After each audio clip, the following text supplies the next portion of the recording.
कि आपको पता है नए जमाने की नौकर तो कहानियाँ भी नए जमाने की तरह होनी चाहिए।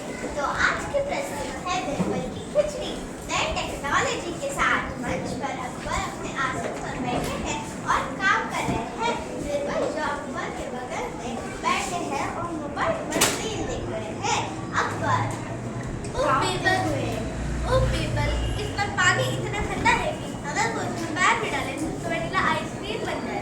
हमें लगता है कि कोई भी इंसान इस ठंडी पानी में पूरी रात खड़ा नहीं रह सकता।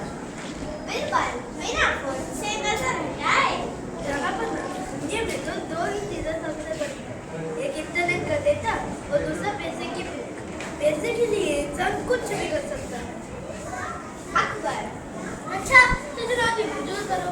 अगर कोई पूरी रात ठंडे पानी में खड़ा रहे तो हम उसे 1000 सोने की सिक्के देंगे और अगर कोई नहीं रहा तो तुम हमें तुम्हारी फेवरेट बिरबल जहाँ पर हमें ग्रुप में मैसेज करते।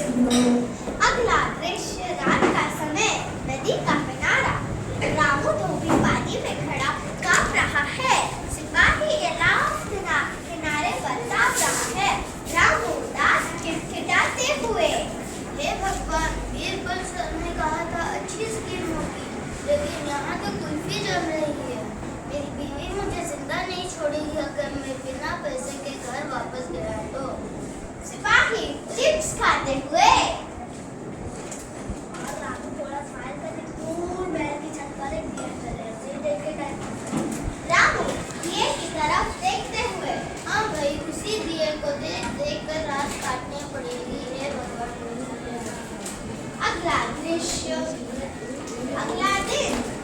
रामू दरबार में हाजिर होता है। बिरबल मुस्कुरा रहे हैं। अकबर चौंकते हुए रामू, तुम कसम से पूरी रात पानी में खड़े रहे? सिपाही, इसमें क्या कोई चीटिंग की? सिपाही पूरी रात पानी में अकबर चालाकी से मुस्कुराते हुए पकड़ ली चोरी। रामू, तुम्हें उसी महल के लिए सिर्फ गर्मी मिल रही है, इसलिए तुम बच गए। तुमने चीटिंग की है, इसलिए तुम्हें कोई इनाम नहीं मिलेगा। रामू रोते हुए हुजूर, वो दिया 2 किलोमीटर दूर था, उससे गर्मी कैसे मिलेगी? अकबर नियम यानी नियम, बहस नहीं। रामू रोते हुए जाता है। बिरबल गुस्से में अपना सिर पकड़ लेते हैं। अगला दृश्य खिचड़ी का सस्पेंस।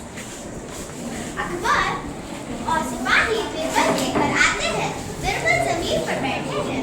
ऊपर एक बहुत ऊंचे बांस पर एक मटका टंगा है और नीचे एक छोटी सी मोमबत्ती जल रही है। अकबर हैरान होकर बीरबल, तुम जवाब क्यों नहीं आए? अरे क्या तकलीफ कर रहे हो? बिरबल गंभीरता से गुस्सा के माफ हो जाना पड़ा। मैं ज़्यादा खिचड़ी पका रहा हूँ, जैसे ही पक जाएगी खाकर दरबार आ जाऊंगी। अकबर हंसते हुए लोट-पोट होकर अरे वो तुमने खाद के नहीं है, मटका आसमान में और आप जमीन पर एक मोमबत्ती की जली वहाँ तक कैसे पहुँचे? ये मटका तो साफ जगह तक भी नहीं पहुँचे। बिरबल हंसते हुए क्यों नहीं पकेगी दरबार?